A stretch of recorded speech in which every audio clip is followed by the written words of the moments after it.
everybody, it's Anna. Time for the final card in this week's tarot story. So we close this week with our second queen of the week, the Queen of Wands. So we had the Queen of Swords on Tuesday, and I talked about how the Queen is the expansive principle of the court cards. She's the energy that broadens the work of her suit. She brings more people in. She makes it more visible, more hospitable.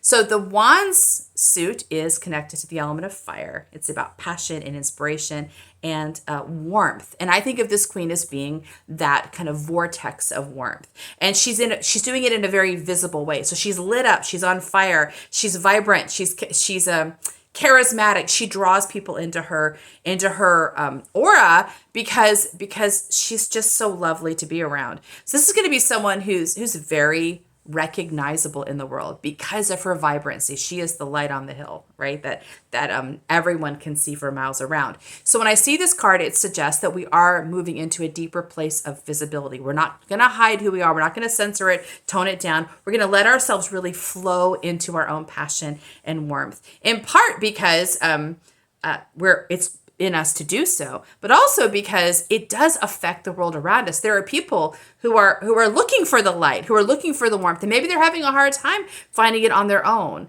That's just how humans are. Some humans have more of an assertive energy, which is leadership energy, and some are more responsive energies, right? And I think that if you are a leadership energy, which is often where creative intuitives are, they're the ones that are sort of evoking this new experience. That's what we're here to do because other people need that vibration to be raised for them to find it. They don't find it on their own. And that's not saying, that's not judging between the two energies. That's just how energy works. So if you are a leadership energy, a creative energy, then it is important for you that you evoke this energy, but also it's important for people around you who would have a hard time accessing their own vibrancy and passion without being able to follow the vibration you're offering. So this card, in the context of the tarot story this week, this suggests to me, this is about really getting that you are great the way you are, that you are blessed and gifted and lovable as you are. You're not dysfunctional. You're not a problem to be solved. You don't have to, drag yourself, the Mary Oliver poem. I don't know how to, crawl on your belly, through the desert. You don't have to do anything to be lovable and amazing and brilliant. You already are. And the spiritual journey is not about solving the problem of you, but recognizing the blessing of you. And I think that's been the work this week, is helping the mind let go of the idea that we are trying to solve something. We're not good enough as we are. And helping the mind, getting the mind instead to become our ally and just expanding the truth of ourselves in the world. The Queen of Wands is about expansion. It's expanding her own energy and it's expanding her influence as she offers who she is in the world.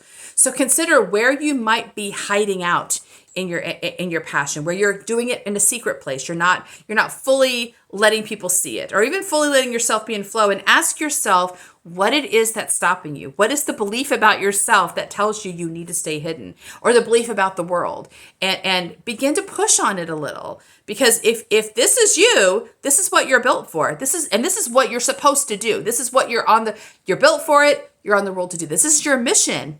It is to be light and warmth and vibrancy in the world, because that's what the world needs. That's what the humans around you need, and that's who you're created to be. So we want to challenge anything that gets in the way of who we are created to be.